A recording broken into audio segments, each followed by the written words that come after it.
হরিনাম ছাড়া কলির মানুষের কোনো গতি নাই।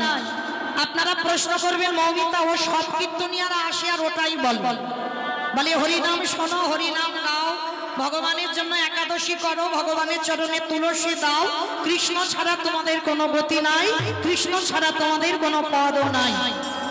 কি মাইরা কীর্তনিয়ারা বলে না বাবা? আর আপনারা সব তো শুনে চলে যায়, কিন্তু যতক্ষণ এইটুকু জায়গা থাকবে ততক্ষণ কানের ভিতরে থাকবে।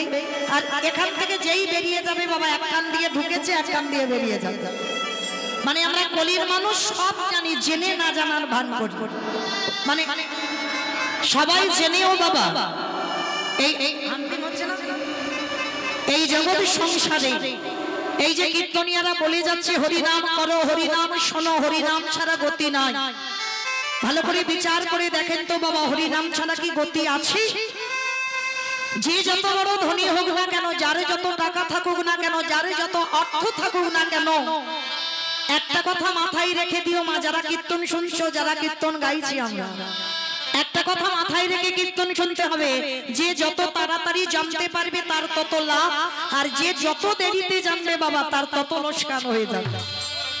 মনে রাখতে হবে এই যে হরিনাম ছাড়া গতি নাই। ভালো করে বিচার করবেন, বাস্তবের সঙ্গে মিলাবে। কীর্তন শুনতে যখন বসেছেন বাবা একটু অনুভব করতে হবে, বিচার করতে হবে, তবেই বাবা কীর্তন শুনে রস আস্বাদন করা যাবে। এই যে হরিনাম ছাড়া গতি নাই কেন বললাম জানো? ভালো করে বিচার করে দেখেন তো, সবাই যে আপনারা আমরা আমার আমার করে মেতে আছি, কেউ কি তোমার? ভালো করে বুঝবেন, কেউ কি তোমার? ছেলে আমারে, মেয়ে আমারে, জায়গায় আমারে, জমি আমারে, বিষয় আমারে, বৈভব আমার, ওই যতই আমারে আমারে করো না কেন, একেবারে যদি মাসি বেজে যা, পড়ে থাকবে সরকারি খামা, এসেছো একা তুমি যাবি একা। যেদিন এসেছিলে তুমি একা এসেছো, কাউকে সঙ্গে নিয়ে আসনি। আর যেদিন তুমি আসল ঘরে যাবে সেদিনও তুমি কাউকে নিয়ে যাবে না, তুমি একাই যাবে। কিন্তু মাইরা একজনও তোমার সঙ্গী হবে কে না, শুধুমাত্র তোমার কর্মটুকু। এই কর্ম তোমার সঙ্গে যাবে। কিরকম? কতদিন হরিবাসরে গিয়ে কীর্তন শুনেছো, কতবার ভাগবত আসরে গেছো, কতবার সাধু সঙ্গ করেছো, কতবার গুরুচরণ আশ্রয় করেছো, কতবার একাদশী করেছো, কতবার এই ভগবানের চরণে চন্দন তুলসী দিয়েছো। এইগুলো ছাড়া তোমার সাথে আর কিছু যাবে না। তাহলে মনে রাখতে হবে বাবা, এই জগৎ সংসারে আপনারা আমরা এই যে সবাই ভগবানকে ভুলে আমার আমার করে মেতে রইলাম, কেউ তো আমার নয়। কিন্তু মনে রেখো শেষের দিনে একজন তোমার স্বাদ দেবে। জানি না বাবা আপনাদের এই ঠাকুরদা এলাকায় নিয়ম আছে কিনা, তবে আমার ডায়মন্ড হারবার এলাকায় নিয়ম আছে, উস্তির এলাকায় নিয়ম আছে। যাদের বাড়িতে আছে তো বাবা খুব ভালো, আর যাদের বাড়িতে নাই দুটো জিনিস ভাড়া করতে হবে। কি? একটা হলো খোল আর একটা হলো করতাল। যাদের বাড়ি আছে খুব ভালো, আর যাদের নাই ভাড়া করতেই হবে তোমার। সেই শেষের দিনে একবার দেখেন, পিছনে যেদিন তোমার কাঁধে করে নিয়ে যাবে না, আর পিছনে বাজাবে না বলো হরি বল, বলো হরি বল। কি গো মাইরা, নিয়মটা আছে আপনাদের এখানে? আছে। তাহলে এই জায়গাটা ভালো করে বিচার করে দেখেন তো, শেষের দিনে যাদের জন্য তুমি কৃষ্ণ ভজন ভুলে যাচ্ছ, যাদের জন্য সারা দিনের মধ্যে একবারও কৃষ্ণ বলে কাঁদতে পারো না, যাদেরকে আঁকলে বসে তুমি কৃষ্ণ চরণ ত্যাগ করে দিলে, তারা কি কেউ তোমার সাথে দিল না? ভালো করে একবার বিচার করে দেখেন, তোমার শেষের দিনে তোমার যখন কেউ সাথ দিল না, তাহলে যে যতই বলুক না কেন আমি তোমায় এত ভালোবাসি, আমি তোমায় 1 কিলো ভালোবাসি, 2 কিলো ভালোবাসি, 5 কিলো ভালোবাসি, কেউ তোমায় ভালোবাসে না। ভালো যদি তোমায় বাসত, একজনই তোমার ভালোবাসে, যিনি হলেন বিশ্বের স্রষ্টা মালিক ভগবান। আর আমার ভগবানের মতো তোমার জীবনে কেউ কোনোদিন ভালোবাসতে পারবে না। যদি বলো কেন, বিচার করেন মা বাস্তবের সঙ্গে। ভালো তো আমার একজনই বাসে, যিনি হলেন ব্রজেন্দ্র নন্দন কৃষ্ণ। যদি বলো বাবা এত বড় কথা কেন বললাম, কেউ ভালোবাসে না, আপনারা প্রশ্ন করবেন মৌমিতা, সবার প্রথমে আমার মা আমাকে ভালোবেসেছে। কেন? আমি জন্মেই মায়ের কোলে বসেছি, মাতৃস্তন দুগ্ধ পান করেছি, তার মানে আমার মা থেকে বেশি কেউ ভালোবাসতে পারবে না। বলে ভুল ভাবনা, ভুল কথা বলছো তোমরা। তোমার মা তোমার জন্য ভালোবাসেনি, তোমাকে ভালোবাসেনি, তোমার জন্য ভাবেনি। তাহলে ভেবেছিল কে? বিশ্বের স্রষ্টা মালিক ভগবান। কিরকম? একবার বিচার করে অনুভব করে দেখে। মা যদি জন্মেই তোমাকে স্তনদুগ্ধ পান করালো, মা যদি তোমার কথা ভাবলো, তাহলে ভেবে দেখো তো মা কি স্তনদুগ্ধটা নিজে নিজে তৈরি করেছিল? ভালো করে বিচার করবেন। মা যদি ওটা করতো, তাহলে এখানে আমরা অনেক মা আছি, অনেক মা। আমিও এমন একটা মা, আমার ওই একটা ছেলে। তাহলে আমিও যদি মা কই, এখানে যতগুলো মা কইছি আমরা তারাই জানবো, সন্তান গর্ভে 5 মাস বয়স হয়, তখনই মাতৃস্তনে দুগ্ধ আসে। তাহলে স্তনদুগ্ধটা কি মা নিজে তৈরি করলো? না। মা যদি তৈরি করতো, তাহলে একজন মাকে বাবা গর্ভে সন্তান আসবার আগে করে দেখাতে বলো তো? পারবে না। কেন পারবে না? মা যদি করলো, তাহলে মা কেন পারবে না? পারবে না কেন জানো? একদিনের বাচ্চা জন্মেই সে কি খাবে, তার ভাবনা পৃথিবীতে মা কেন কেউ কোনোদিন ভাবেনি। ভেবেছিল আমার বিশ্বের স্রষ্টা মালিক ভগবান। আজ পর্যন্ত কোন বৈজ্ঞানিক তৈরি করেনি স্তনদুগ্ধটা কিভাবে তৈরি হবে, কতটুকু গরম, কতটুকু ঠান্ডা, কতটুকু মিষ্টি, কতটুকু টক, কতটুকু তিতো দিলে একটা স্তনদুগ্ধ তৈরি হয়। আজ পর্যন্ত কোন বৈজ্ঞানিক নয়, আমার বিশ্বের স্রষ্টা মালিক ভগবান ভেবেছে।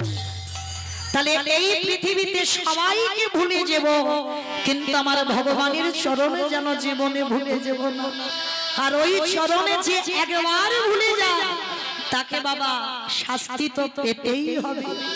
ভগবান বললেন, আমায় ভজে মাগে বিষয় সুখ, অমৃত ছাড়ি দি সংসারে দুঃখ। কৃষ্ণ কহি আমি বিজ্ঞ, সেই মূর্খে বিষয় কেন দিব? সাচরণ অমৃত দিয়ে তারে বিষয় ভুলাইব। তাই গৌর প্রমাণ হরিব। তোমাইরা চলেন, আছেন আমরা সবাই একত্রিত হয়েছি গৌর গোবিন্দ চরণ আশ্রয় করব বলে। তোমাইরা ভগবানের নাম বলতে গিয়ে অনেক ভুল ত্রুটি হবে। হবে কেন বাবা? অবশ্যই করব। নিজ নিজ সন্তান মনে করে, নিজ নিজ ভক্তি মনে করে সেই ভুল ত্রুটিকে ক্ষমা করে দেবেন। তো চলেন, কীর্তনের প্রারম্ভে আমরা সবাই একটুখানির জন্য চলে যাব শ্রীধা নদিয়া নবদ্বীপ ধাম। কি মাইরা সবাই নদিয়ায় যাবেন তো? সবাই সবাই রেডি আছে? এই গরমেও যাবে? আচ্ছা, সবাই যদি চলে যায় মা, তাহলে কীর্তন হবে কাকে নিয়ে? আমি বললাম তো, সবাই বললো আমরা যাব, তাহলে সবাই যদি চলে যায় তাহলে কীর্তন হবে কাকে নিয়ে? না, কারোর দেহটা যাবে না। কেন? আমাইরা দেহ যদি এক্ষুনি যেতে যাই না নবদ্বীপ, এক্ষুনি তোমার স্বামীর অর্ডার নিতে হবে, শ্বশুর শাশুড়ির অনুমতি নিতে হবে, ছেলে বৌমাকে বলতে হবে, তারপরে তুমি নবদ্বীপ যেতে পারবে, না হলে তো নয়। কিন্তু একজন বাবা খুব স্বাধীন, কারণ তোমার সংসারে হাত পা সব বেঁধে রেখে দিয়েছে। কারণ বাবা নারী জাতিরা সারা জীবন পরাধীন, তাই না? বাপের বাড়ি বাবা মার কাছে, বিয়ে দিল স্বামীর কাছে, এবার বুড়ি হয়ে গেলাম, এবার ছেলে বউ নাতিপুতি তাদের কাছে। মানে এদের কোনো স্বাধীনতা নাই, যেখানে খুশি মনে করবে যেতে পারবে না, সব অনুমতি নিতে হবে। তারপর তোমাইরা দরকার নাই, দেহগুলো সব স্বামীর ভজন সাধন করুক, কিন্তু একজন স্বাধীন, সে কে? মন। এই মনটা খুব স্বাধীন, ওকে কেউ ধরে রাখতে পারবে না। এই হরিবাসরে বসে বাবা চোখ দুটো বন্ধ করে বলো, একবার মায়াপুর ইস্কন ঘুরে আসি, সোজা মন চলে যাবে সেখানে। এক্ষুনি মনে করো সুরধনী গঙ্গার তীরে যাব, মন চলে যাবে সেখানে। এক্ষুনি মনে করো আমি বৃন্দাবনে বাঁকে বিহারী লালকে দেখবো, মন চলে যাবে সেখানে। তাহলে মন স্বাধীন। তাহলে চলেন আমরা মনগুলো নিয়ে যাব সুরধনী গঙ্গার তীরে।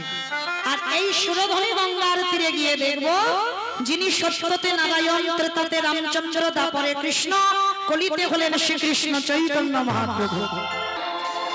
এইবার মায়েরা আর কোনো কথা হবে না, এবার আমি বলবো, আপনারা মন প্রাণ দিয়ে আস্বাদন করবেন।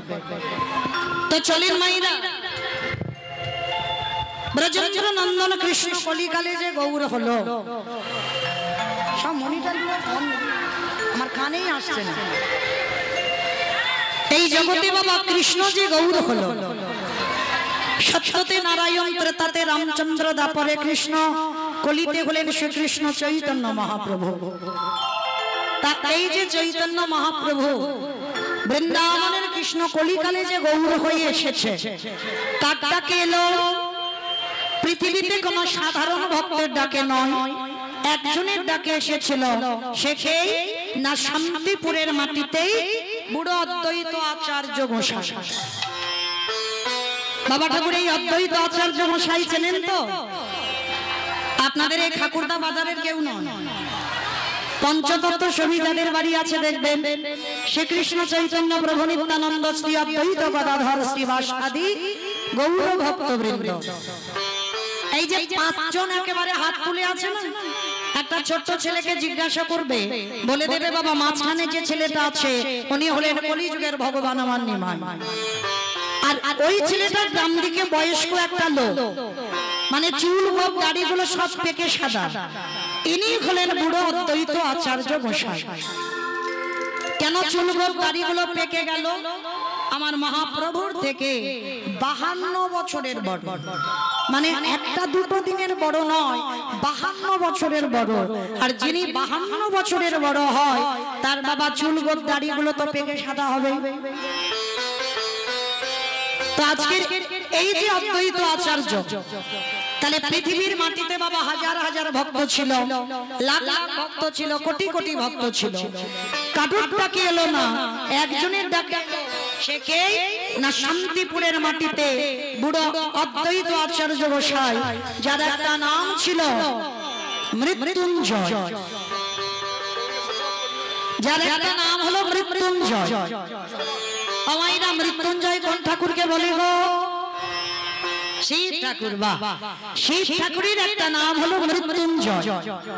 তা এই যে শিব ঠাকুরের একটা নাম মৃত্যুঞ্জয় কেন না, সত্যতে মরণ হলো না, ত্রেতাতে মরণ হলো না, দাপরে মরণ হলো না, একই বাবা ভোলানাথ হয়েছিল, মৃত্যুকে জয় করেছিল।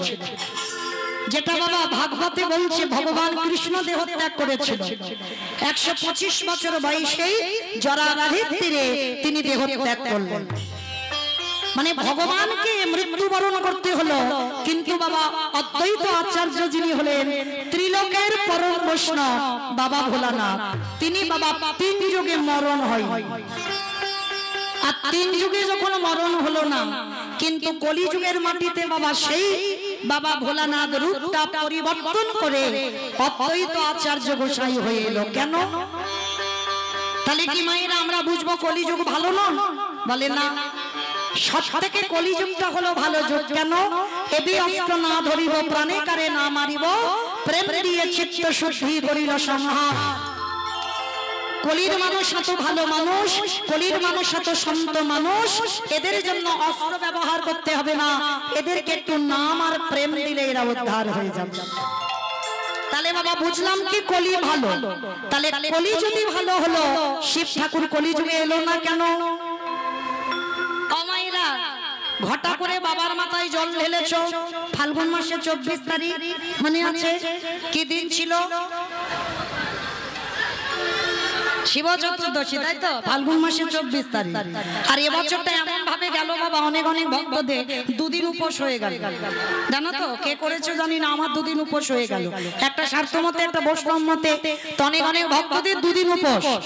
কিন্তু মায়েরা শুধু যে নারী জাতিরা শিব চতুর্দশী করবে না, অনেকের ভুলভাল ধারণা, বলে স্বামীর মঙ্গলের জন্য, বলে না শুধু মায়েরা করবে না, আমার বাবাদেরও শিব চতুর্দশী ব্রত পালন করতে হয়।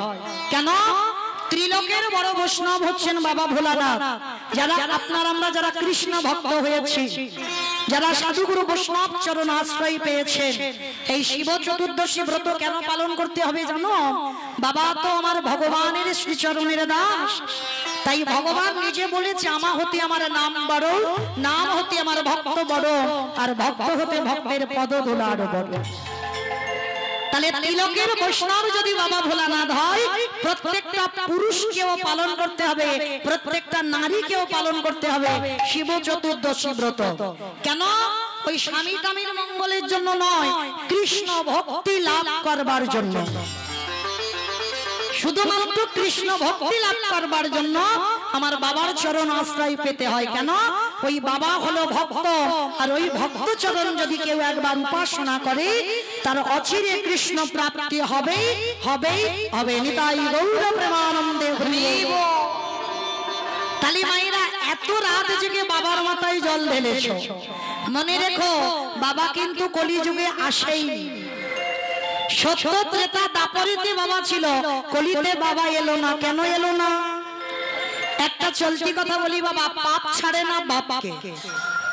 এই যে কথাটা মাঝে মাঝে অনেক বন্ধু বান্ধবরা আমরা বলে ফেলি, তুই পাপ করছিস তো, কিন্তু মনে রাখবি পাপ কোনোদিন বাপকে ছাড়ে না।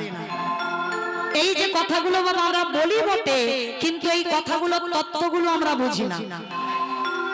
এর তত্ত্বটা কি হলো? এই যে পাপ ছাড়ে না বাপকে, আমাদের বাবাটাকে প্রত্যেকের খাতা কলমে বাবা আছে নেই?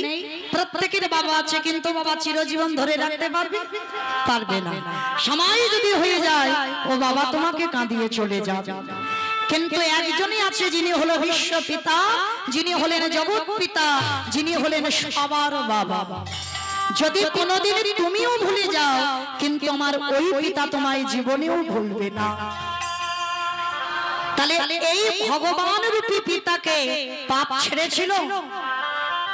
কখনো ছাড়েনি। একবার বাবা গ্রন্থের দিকে তাকিয়ে দেখেন, প্রমাণ পেয়ে যাবে ভগবানকে পর্যন্ত পাপ ছাড়েনি। কুরুক্ষেত্রের মাঠে যেদিন গান্ধারী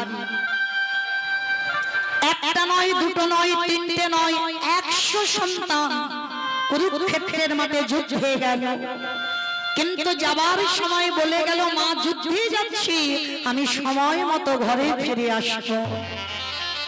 কিন্তু একটা একটা করে সন্তানে নিধন হয়ে যাচ্ছে।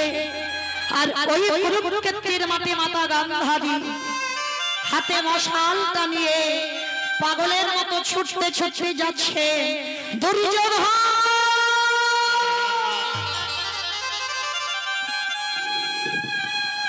দুঃশাসন, আস্তে মা, কথা নয়, কথা নয়, একদম কথা নয়, এই দিকটা কথা হচ্ছে, একটু শান্তভাবে বসবে।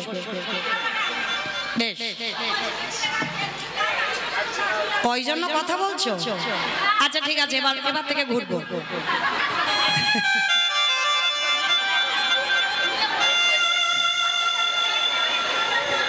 ওই কুরুক্ষেত্রের মাঠে মাতা গান্ধারী হাতে মশালটা জ্বেলে চিৎকার করে কাঁদছে, দুর্যোধন দুঃশাসন, একজন তো কেউ আমায় মা বলে দাও। মা গান্ধারী একটা সন্তানের মুখ থেকে মা ডাক শুনবার জন্য যখন পাগলিনীর মতো মা গান্ধারী কাঁদছে, একটাও ছেলে মা বলে ডাকছে না। মাতা গান্ধারী পাগলিনীর মতো তবু খুঁজে বেড়াচ্ছে, আমার একটা ছেলে যেন মা বলে ডাকে। যখনই বারবার বলছে, খোকা একবার আমায় মা বল, ওই কুরুক্ষেত্রের মাঠে কোন সন্তানের মাথাতে পা পড়ে গেল, কোন সন্তানের হাত কেটে পড়ে আছে তার উপরে পা পড়ে গেল, কোন সন্তানের একটা পা কেটে পড়ে আছে তার উপরে পা পড়ে গেল। তবু কিন্তু গান্ধারী খুঁজে বেড়াচ্ছে, আমার একটা ছেলে যেন আমায় মা বলে ডাকে। পাগলিনীর মতো যখন হাতে রক্তে রক্তাক্ত হয়ে গেল গান্ধারী, মনে মনে করলো, আমার একটাও ছেলে যখন মা বলছে না, আমি আর প্রাণ রাখবো না। ওই গান্ধারী আত্মহত্যা করবে বলে যখনই গঙ্গার জলে ঝাঁপ দিতে যাবে, পিছন থেকে কে যেন পা দুটো জড়িয়ে ধরে বলল, মা।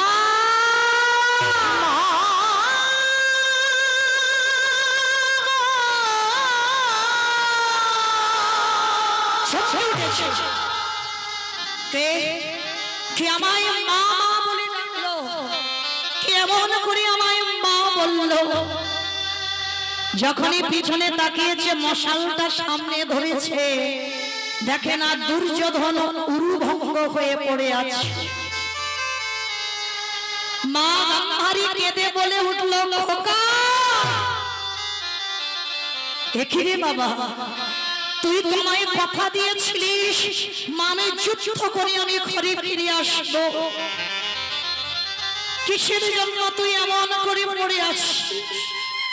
ওঠ বাবা, একবার কথা বল, একবার আমার বল, তোর 99টা ভাই কই? দুর্যোধন উরুভঙ্গ হয়ে বলেছিল, মা আমার 99টা ভাই একটা একটা করে সব চলে গেছে। মা কোথায় গেছে? তোর 99টা ভাইয়ের মৃত্যুর জন্য কে দায়ী? মা তুমি তাকে চেনো, তুমি তাকে জানো, তুমি তাকে ভালোবাসো, তুমি তাকে দেখেছো। খোকা তুই একবার তার নামটা বল। বলবো মা, বলবো। ওই নামটা বলবো বলে তো এখনো আমি আমার দেহে প্রাণটা ধরে রেখেছি। বল বাবা, সে কে? কে তোর ওই 99টা ভাইকে হত্যা করেছে? কে আমার 99টা ছেলেকে মেরেছে? একবার বল। বলবো মা, বলবো। কিন্তু জানো মা, আমি তোমাকে বলে রাখি, ওরা ছিল 5 জন আর আমরা ছিলাম 100 জন। এই দুপক্ষকে খেলাবার জন্য একটা রেফারির প্রয়োজন হয়েছিল। জানো মা, ওই রেফারিটা এক পক্ষ হয়ে আরেক পক্ষকে হারিয়ে দিয়েছে। গান্ধারী তবু বারবার বলছে, খোকা তুই একবার তার নামটা বল। কে সে? কে তোর 99টা ভাইকে মেরেছে? বলবো। বলবো মা, বলবো। কিন্তু জানো মা, আমি মরার আগে তোমাকে কটা কথা বলে যাই। মহাভারতে শুধু দুর্যোধন একাই খারাপ হয়ে গেল।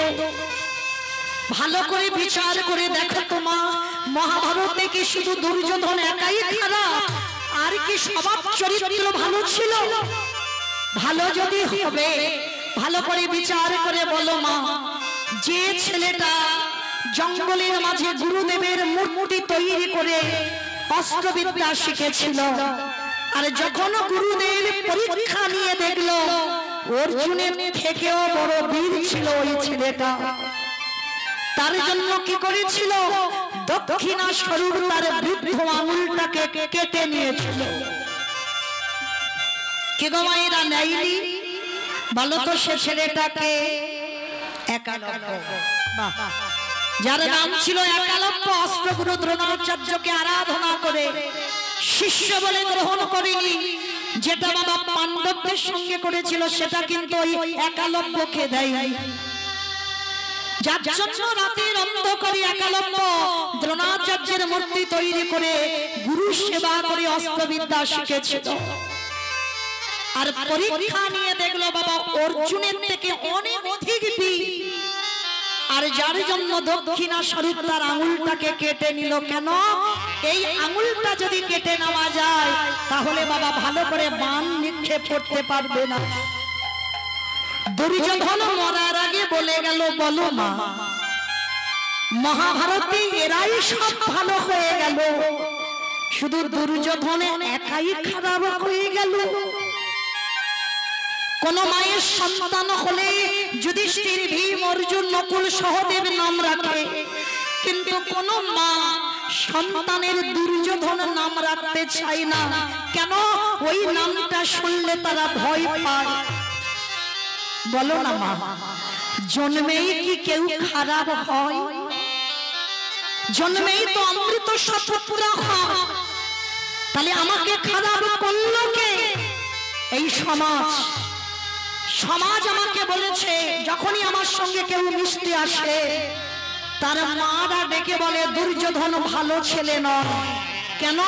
ওর জন্মের সময় নাকি বিনা মেঘে বজ্রাঘাত করেছিল, ওর জন্মের সময় নাকি রক্তের বৃষ্টি পড়েছিল, ওই জন্য সবাই জেনে গেল আমি নাকি ভালো ছেলে নয়। যে আমার সঙ্গে খেলতে আসে তার মারা বলে দুর্যোধন ভালো নয়, ওর সঙ্গে কেউ মেলামেশা করবি না। মা, ছোটবেলা থেকে জেনে গেলাম আমি খারাপ, তাই জীবনে যখন খারাপ হয়ে রইলাম, মৃত্যুর আগের দিন পর্যন্ত আমি ভালো হতে চাই না মা। শুধু আমি তোমাকে এই কথাটা বলে গেলাম, মহাভারতে দুর্যোধন একাই খারাপ নয়, আরো তারও চরিত্র খারাপ ছিল, কিন্তু তাদেরকে এই সমাজ খারাপ করলো না। গান্ধারী বারবার বলছে, খোকা তোরে 99টা ভাইকে যে মেরেছে তার নামটা তুই একবার বল। বাবা সবাই বলে গান্ধারী খারাপ। গান্ধারীর কৃষ্ণ প্রেম ছিল গো, যার জন্য তো ছেলেকে মরার আগে বারবার বলছে ওই নামটা তুই একবার বলে মর। যারা যারা বাবা কীর্তন বোঝেন বা লীলা শোনেন, যেদিন আমার রাধারানী মথুরার হাটে বিক্রি করতে যাবে, বড়াই বুড়ি এসে বলেছিল ওই শাশুড়ি ননদীকে, হেরে তোদের বউ আছে একবার মথুরার হাটে পাঠা। তখন জটিলা কুটিলা বড়াই বুড়িকে বলেছিল, বউ নিয়ে যাচ্ছিস যা, কিন্তু দেখবি যেন তার নামটা না করে। কে গো মায়েরা শোনোনি লীলাতে বারবার বড়াই বুড়ি বলেছে, বড়াই বুড়িকে বলেছিল জটিলা কুটিলা যেন তার নাম করে না। তা বড়াই বুড়ি বলছে, আরে জটিলে কার নাম? তুই নামটা তো একবার বল, শুধু বলছিস তার নাম, তার নামটা তো একবার বল। কিছুতেই বাদীর দল নামটা উচ্চারণ করবে না। আর বড়াই বুড়ি বলেছিল আমি বলিয়ে তবে ছাড়বো। বারবার বলছে সেই তার, আরে বাবা সেই বলে তার নাম, তুই নামটা তো একবার বল। বড়াই বুড়ি বাধ্য করেছিল জটিলা কুটিলাকে শেষে ওই নামটা উচ্চারণ করবার জন্য। ঠিক তদ্রূপ আজকের মাতা গান্ধারীও বারবার দুর্যোধনকে মরার আগে বলছে, খোকা একবার বল তোর 99টা ভাইকে কে হত্যা করেছে? বলবো মা, বলবো বলেই তো বেঁচে আছি। তুমি তাকে চেনো, তুমি তাকে জানো, তুমি তাকে দেখেছো। খোকা তুই একবার নামটা বল। বলবো মা, বলবো, আবার বলে বলবো, যত তাড়াতাড়ি পারিস তুই একবার বল। মা আমি বুঝি আর বাঁচবো না, কারণ আমার দাঁড়াবার আর ক্ষমতা নেই। তবু মরার আগে আমি তোমাকে বলে যাই, তাকে তুমি ছাড়বে না। যে তোমার কোল শূন্য করেছে তাকে কোনোদিন তুমি ছেড়ে দেবে না। খোকা একবার তুই তার নামটা বল। বলবো, বলবো মা নামটা আগে বল তুই একবার। মৃত্যু শয্যায় শয়ন করে দুর্যোধন বলেছিল, মা সেটা অন্য কেউ নয়, যার নাম হলো কৃষ্ণ। যখনই কৃষ্ণ নামটা উচ্চারণ করে দুর্যোধনের প্রাণটা চলে গেল। গান্ধারী চিৎকার করে বলেছিল, কৃষ্ণ কৃষ্ণ রে,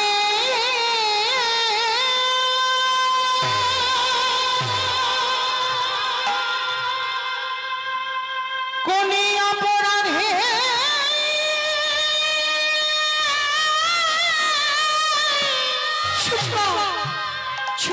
তুই আমার পুত্র হারা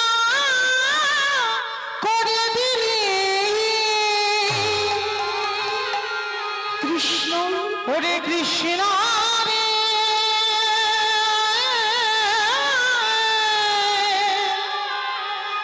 ওরে কৃষ্ণ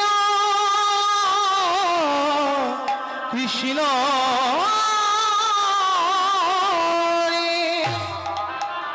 পুত্র হারাবার যে কত জ্বালা, আত্মীয় পরিজন হারাবার যে কত জ্বালা, বুঝবি না কৃষ্ণ। আচ্ছা বলো তো মা হয়ে ছেলের জন্য চিতা সাজাতে পারে, মা হয়ে ছেলের জন্য আগুন জেলে আনতে পারে, কিন্তু মা হয়ে কি ছেলের মুখে আগুনটা দিতে পারে? পারবে না। এ জগতে কোনো মা পারে না ছেলের মুখে আগুনটা লাগিয়ে দিতে। গান্ধারী ছেলের চিতা সাজিয়ে পাগলিনীর মতো কাঁদছে চিৎকার করে, কেউ কি নেই, কেউ কি নেই যে আমার ছেলের মুখাগ্নিটা করে দিতে পারে? হঠাৎ বাবা পিছন থেকে কে যেন এসে বলেছিল, আমি আছি, আমি আছি। কে? আমি তো তোকে দেখতে পাচ্ছি না, কে তুই? আমার সামনে আয়। চারিদিকে ঘুরে ঘুরে দেখছে কিন্তু দেখতে পাচ্ছি না, কিন্তু একজন বলছে আমি আছি তোমার ছেলের মুখে আগুন দেবার জন্য। কে তুই? আমি তোকে দেখতে পাচ্ছি না কেন? পাবে না, অত সোজা নয় আমাকে দেখা। হাজার ক্যালোরি জেলে দিলেও আমায় দেখা যায় না, হাজার টিউবলাইট জেলে দিলেও আমায় দেখা যায় না, হাজার হ্যারিকেনে যদি আমার মুখের সামনে ধরো আমায় দেখা যায় না। আমি যদি কৃপা করে তারে দেখা না দিই,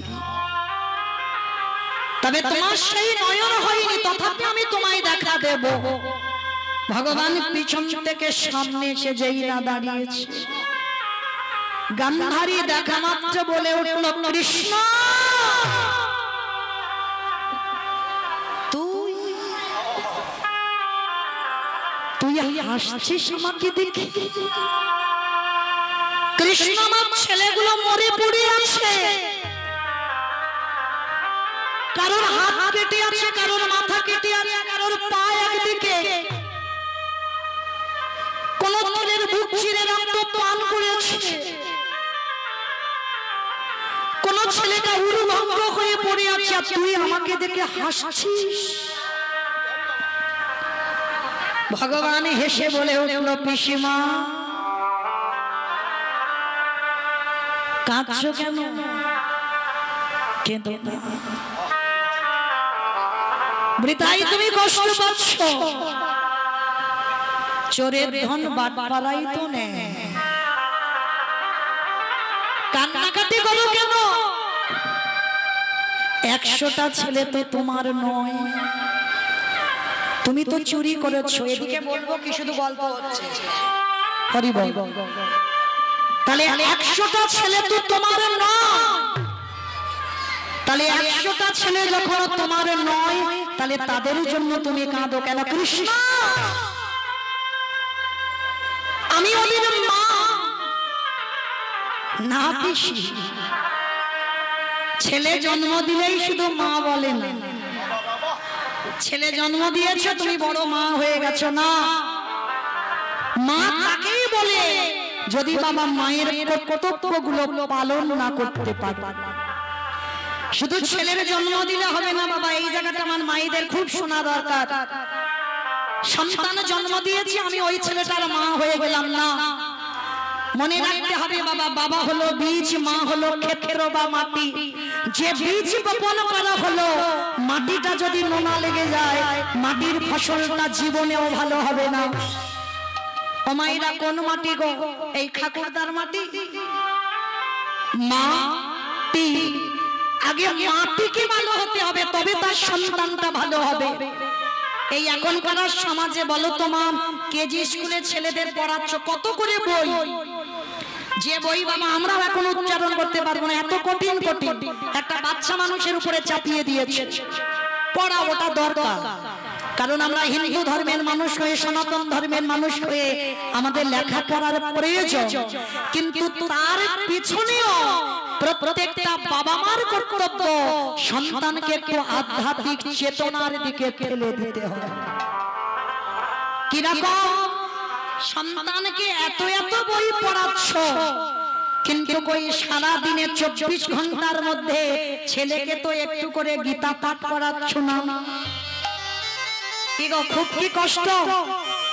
এত এত বই পড়াচ্ছ, সন্ধ্যা থেকে রাত 10টা পর্যন্ত বাচ্চাকে নিয়ে পড়াচ্ছ, তাহলে পড়া ওটা দরকার, কিন্তু তার মধ্যে দিয়ে সারা দিনের মধ্যে ছেলেকে শিক্ষা দাও যে খোকা স্নান করে 1 লাইন করলেও গীতা পাঠ করতে যেন ভুলে যাস, স্নান করে তুলসী গাছে জল দিতে যেন ভুলে যাস। এই শিক্ষাগুলো কে দেবে? বাবা না, বাবা তো কর্মে থাকে, বাবা কেন দেবে? শিক্ষাগুলো মা দেবে। আমি দিয়েছি মা আমার ছেলেটাকে শিক্ষা, কারণ এখন আমার ছেলে আমার সঙ্গে আর কীর্তনে আসে না, কারণ পরীক্ষা হয়ে গেছে বলে, ছুটি বলে 2 দিন এসেছি। কিন্তু আমার ছেলেকে ছোটবেলা থেকে শেখানো স্নান করে তুলসী গাছে জল দিবি। এখন আর ওর কাছে আমি থাকি না, মানে প্রতিদিন কীর্তনে আমি বাইরে বাইরে থাকি, কিন্তু তথাপিও আমার ছেলে কোনোদিন তুলসী গাছে জল দিতে ভুলে না। প্রতিদিন স্নান করে এক পাতা হলেও গীতা পাঠ করতে কোনোদিন ভুলে যায় না। যত কর্ম থাক, যত কাজ থাক, এই দুটো জিনিস কোনোদিন ভুলে না। তাহলে শিক্ষা কে দেবে? মা। প্রত্যেকটা মাকে বলে যায়, সকালবেলা সন্তানকে তুলে ওদেরকে বলো সবার আগে এই ধরিত্রী মাকে যেন একবার প্রণাম করে।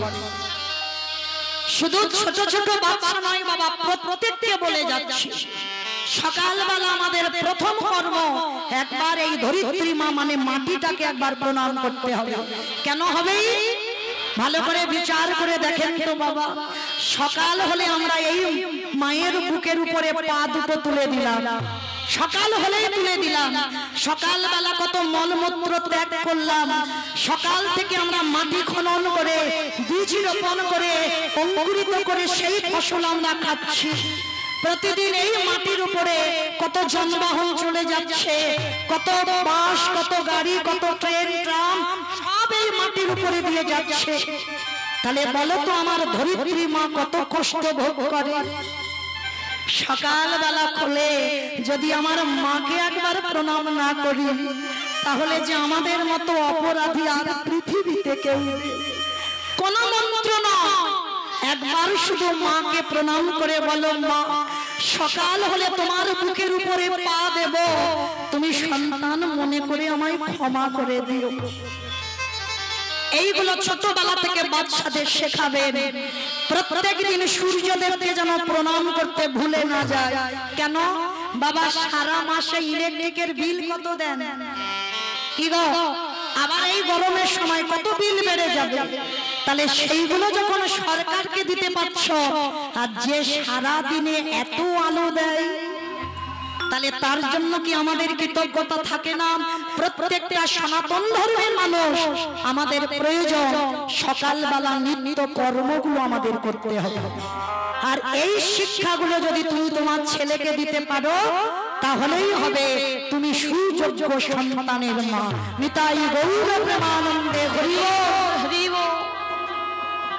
আজকে লক্ষ্য করে দেখেন, গান্ধারীকে বলছে বাবা, এটা কিন্তু মৌমিতার কথা নয়, মৌমিতা বলছে না। তাহলে বলছে কে? ভগবান কৃষ্ণ কুরুক্ষেত্রের মাঠে দাঁড়িয়ে গান্ধারী পিসিমাকে বলছে, পিসিমা জন্ম দিলেই মা খাওয়া যায় না, কর্মটা তাকে ঠিক ঠিক করতে হয়। আর কর্ম যদি তুমি ঠিক না করেছো, সেই সন্তান কোনোদিন তোমার সুসন্তান হবে না। গান্ধারী বলছে, কৃষ্ণ আমি তো ওদের মা। বলে না পিসি, ওই যে বললাম জন্ম দিলে মা খাওয়া যায় না, তাকে কর্মটা করতে হবে। কৃষ্ণ আমি কি এমন কর্ম খারাপ করেছি যার জন্য আমার 100টা ছেলে নিধন হয়ে গেল? পিসিমা 100টা ছেলেকে তুমি চুরি করেছো, একবার মনে করে দেখো। কি বাবা ঠাকুর, আপনাদের মনে পড়ে 100টা ছেলে চুরি করেনি? সেই যেদিন বাবা কুন্তি মার ঘরে গিয়েছিল দুর্বাসা মুনি, আর দুর্বাসা মুনি গিয়ে বলেছিল, কুন্তি আমি তোর বাড়িতে এসেছি, একটু পরমান্ন সেবা করতে চাই। মায়েরা পরমান্ন মানে কি? পরমান্ন মানে পায়েস। আচ্ছা, ওই পরমান্ন সেবা করতে চাই, আর যেই না বললো পরমান্ন করে দে, তবে যে কোনো পাত্রে নয়, আমাকে 100টা সোনার পাত্রে পায়েস দিতে হবে। জোগাড় করেছিল কুন্তি মা 99টা, আর একটা পাইনি বলে বক্ষের কাপড়টাকে সরিয়ে দিয়ে ফুটন্ত গরম পায়েস বুকের উপরে ঢেলে দিয়ে দুর্বাসার চরণে দিয়েছিল। আর দুর্বাসা দেখা মাত্র বলেছিল, কুন্তি তোর এত প্রেম, তোর এত ভক্তি, তোর এত নিষ্ঠা, তুই তোর হৃদয় পাত্রে দিলি কেন? আমি তো সোনার পাত্রে দিতে বলেছি। বাবা ঠাকুর আমি যে জোগাড় করতে পারিনি একটা পাত্র, যার জন্য 99টা জোগাড় করলাম আর একটার পাইনি বলে আমার হৃদয় পাপকে ঢেলে দিলাম। তোর এই ভক্তিতে আমি বড় সন্তুষ্ট। আমি আশীর্বাদ করব, যা তুই স্নান করে আয়। স্নান করে এলেই এই যে 100টা সোনার পাত্রে আমায় সেবা দিলি, আমি তোকে বর দেব, তুই শত পুত্রের জননী হবি। ও মায়েরা, আমাদের যদি পরপর 4-5টা মেয়ে হয়, একটা ছেলের জন্য 7 ঠাকুরের কাছে মানত করি না? সত্যি করে বলবো, করি না? ঠাকুর আমার যেন একটা পুত্র সন্তান হয়। এর আগে কিন্তু 4-5টা মেয়ে আছে, তবু হচ্ছে না, একটা ছেলে চাই। কেন কাঁদি? ছেলে বৌমার কাছে ভাত খাবে বলে দূর উল্টে তোমায় রেঁধে খাওয়াতে হবে। তাহলে ছেলের বৌমার কাছে ভাত পাবার আশা করো না। তাহলে কি ছেলের হাতে পিন্ডি নেবে বলে না? তাহলে কি ছেলে মুখে আগুন গুঁজে দেবে ওর জন্য? তাহলে ছেলে কেন? আমার বর্তমানে আমার মন্দিরে যেন একটা প্রদীপ জ্বলে। হ্যাঁ গো, প্রদীপটা যে জ্বলবে, তাহলে সেই রকম ছেলে তো ভগবানের কাছে চাইতে হবে। কই কোনো মা কোনোদিন চেয়েছো? সব তো বলো আমার ডিগ্রিওয়ালা ছেলে দাও, আমার চাকরিওয়ালা ছেলে দাও। কই কোনো মা তো কোনোদিন বলো না আমার একটা কৃষ্ণ বলা পাখি দাও। এখানে এতগুলো মা আছে, কেউ বলতে পারবে না। হৃদয়ে হাত রেখে আমি ভগবানের কাছে বলি আমার একটা কৃষ্ণ বলা ছেলে দাও। কেন বলি না জানো? কৃষ্ণ বলা ছেলে চাইলে সে তো 2 দিন পরে মালা ঝোলা নিয়ে সংসার থেকে বেরিয়ে যাবে। তাহলে যেই কষ্ট তোমার সেই কষ্ট থাকবে। আর যদি চাকরিওয়ালা ছেলে পাও, তাহলে অন্তত এই গরমে এসি ঘরে ঘুমাতে পারবে। তাহলে কোন মাতা না চায় বলো যে আমার চাকরিওয়ালা ছেলে দাও? ওই জন্য তো আমরা মারা বলি না ঠাকুর কৃষ্ণ বলা ছেলে দাও। কিন্তু চরণ ধরে বলে যাচ্ছি মা, বংশে যদি একটা কৃষ্ণ বলা ছেলে আসে, একটা হরি বলা ছেলে আসে, তার 21 কুল নাকি উদ্ধার হয়ে যায়। নিতাই গৌর প্রেমানন্দে হরি বল, হরি বল, হরি বল। এই জগতে ভক্ত অনেক পাবে, কিন্তু কৃষ্ণ ভক্ত জগতে খুব দুর্লভ। তো আজকে এই মাতা কুন্তি যেই না শুনলো আমার 100টা ছেলে হবে, মনে মনে আনন্দ, তাড়াতাড়ি কুন্তি স্নানে গেছে। আর এই সমস্ত কথাগুলো শুনে নিয়েছিল গান্ধারী মা। মনে মনে চিন্তা করলো এই তো সুযোগ, এই সুযোগে আমাকে বরটাকে চুরি করতে হবে। কুন্তির মতো শাড়ি পরেছে, কুন্তির মতো সেজেছে, দুর্বাসা ধ্যানা যোগে বসে আছে, দুর্বাসার চরণে সে মাথাটা নিচু করেছে গান্ধারী। আর দুর্বাসা ধ্যানা যোগে ছিল, মা বুঝতে পারেনি, মাথায় হাত দিয়ে বর দিয়ে দিল, তুই শতপুত্রের জননী হবি, হবি। এত ভালো বর পেয়ে বাবা কেউ আর ওখানে থাকবে? আনন্দে গদগদ হয়ে চুরি করে বর নিয়ে পালাচ্ছে। আধা ঘন্টা পরে কুন্তি এসেছে, বাবা ঠাকুর আপনি বললেন আমাকে বর দেবেন তো দেন। যেই না বলেছেন বর দেবেন তো দেন, সঙ্গে সঙ্গে বললেন হ্যাঁ এই তো আধা ঘন্টা আগে তুই বর নিয়ে গেলি, আবার আধা ঘন্টা পরে আমার কাছে এসেছিস বর নেবার জন্য? তোর এত লোভ, তোর এত লালসা কিসে? বাবা ঠাকুর আপনি আমাকে বর দেননি, অপদার্থ। আমি তোকে বর দিয়েছি, ভালো করে মনে আছে না? আপনার কথাও ভুল হচ্ছে, আপনি আমাকে বর দেননি। বেশ, তাহলে আমি ধ্যানাযোগে বসে দেখি। আর যখনই ধ্যানাযোগে বসে দেখলো দুর্বাসা, ওটা কুন্তি ছিল না, গান্ধারী বরটাকে নিয়ে পালিয়ে যাচ্ছে। আর যেই না গান্ধারী বরটা নিয়ে পালিয়ে যাচ্ছে, দুর্বাসা রাগান্বিত হয়ে বললেন, ওরে পাপিষ্ঠ নারী, তোর এত বড় স্পর্ধা, তুই দুর্বাসার সঙ্গে ছলনা করলি, আমি তোরে ছেড়ে দেব না। এই মুহূর্তে কুন্তির মাথায় হাত রেখে বর দিল, তুই 3টে ছেলের মা হবি। যুধিষ্ঠির, ভীম, অর্জুন, মাতৃর হবে 2টো সন্তান নকুল সহদেব। আর মাতৃর মৃত্যুর পর এই ত্রিভুবনে জানবে তুই পঞ্চপুত্রের জননী। আর তোর 5টা ছেলের হাতে ও যেভাবে আমার কাছ থেকে চালাকি করে বর চুরি করলো, আমি অভিশাপ দিলাম তোর 5টা ছেলের হাতে ওর শতপুত্র নিধন হবে, হবে, হবে। কে কথাগুলো বলছে মা? বাবা মৌমিতা। আমি বলবো কেন? কুরুক্ষেত্রের মাঠে স্বয়ং ভগবান গান্ধারীকে বলছে, পিসি চোরের ধন তো পাড়াই না, কান্নাকাটি করো কেন? তোমার পাপের ভাড়া পূর্ণ হয়েছে, তাই তো আজকে এই দুর্গতি হয়েছে তোমার। মনে করে দেখো, 108 জন্ম আগে একটা মাকড়সা ডিমকে টিপে মেরেছে, সেই পাপের ভাড়া 108 জন্ম পরে তোমারই গর্ভে 100 সন্তান হলো, তাকে ভগবান কৃপা করে কুরুক্ষেত্রের মাঠে কেড়ে নিল। মায়েরা ভালো করে বিচার করবেন, খুব ভালো করে শুনবেন। গান্ধারী মা মাকড়সা ডিমকে মেরে 100 ছেলে মরলো, তাও বাবার পাপটা করলো কবে? 108 জন্ম আগে। তাহলে হিসেব করে রাখছো তো কতবার জ্যান্ত মাছ কেটে কড়াই তেলে ছাড়ছো? কড়াই বান্দায় হিসাব করে নেবে ভগবান, কারণ আপনারা আমরা তো তুচ্ছ। যাদের কাছে স্বয়ং বর্তমান কৃষ্ণ ছিল তাদেরকে ভগবান ছেড়ে দেয়নি, আর আপনারা আমরা কি বাবা পার পাবো? দেখবেন বাবা কোন কোন মাছ কেটে তেলেতে দিয়েছেন, সে টকটক করে লাফায় না। তাহলে মনে রেখো, ভগবান আমাদেরও পিস পিস করে ওইরকম তেলে ছেড়ে দেবে। এর চিন্তার কারণ নাই, হবেই হবে। কর্মফল কোনোদিন কাউকে ছাড়বে না। যেদিনে প্রভু এলে নদিয়ার ভাবটা কেমন ছিল জানো? আজ নদী গা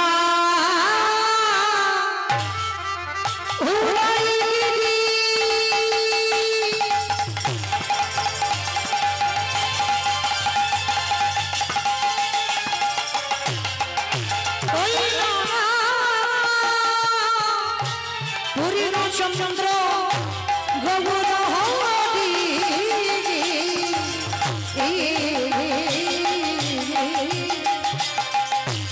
নদিয়া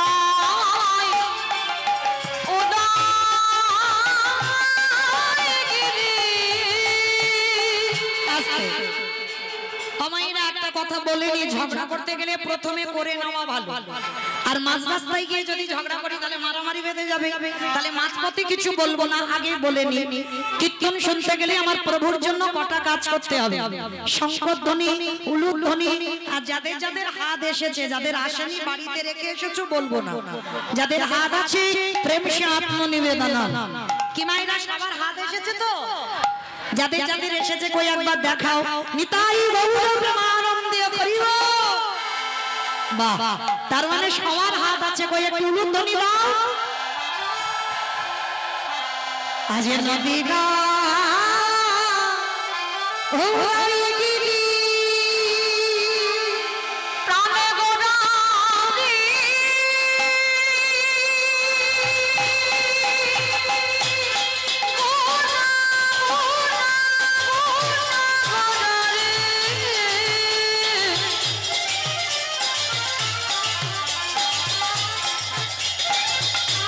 গোড়া গোড়া গোড়া রে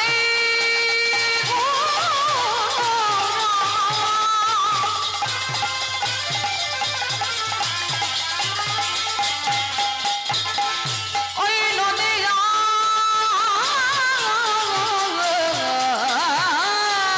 চাঁদ গোড়া নিতাই গৌর প্রেমানন্দে করিব। সতী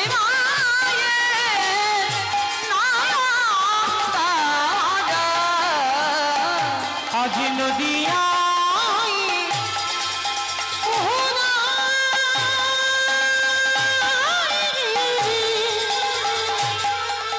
আদি পূর্ণ চন্দ্র আমার গহুরে হরি আজ কৃপা করি হইল জুলামা। আজ কৃপা করি হইল মুরা। সোনার নদিয়া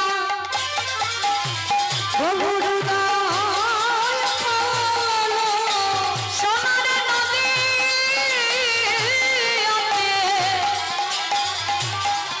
গৌরদায় ওই না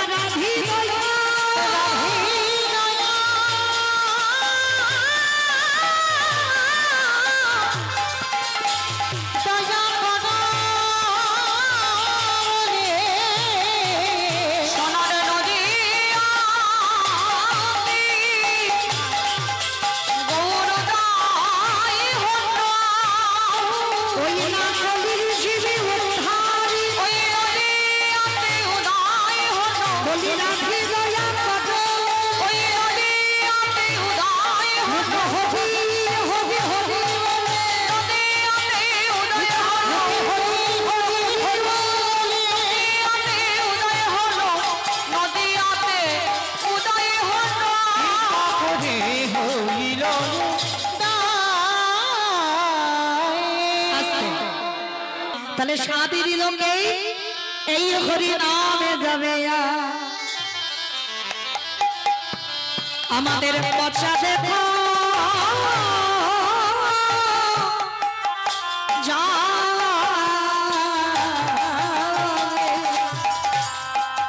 যেদিন তুমি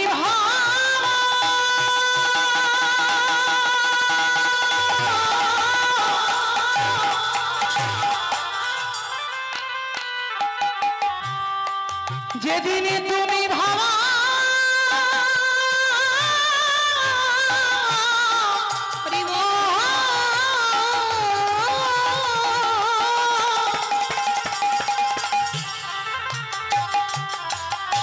যেদিন তুমি ভাবা হরিবল হরিবল ওই ভাবা পারে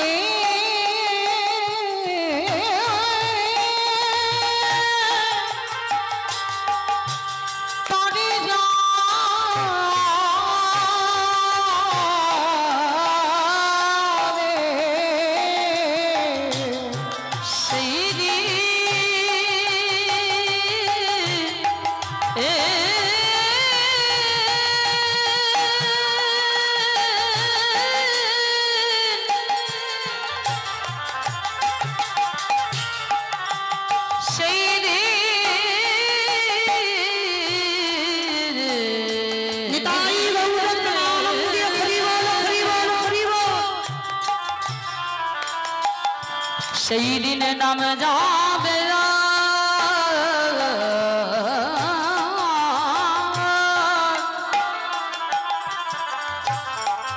এই পচা দেহ ও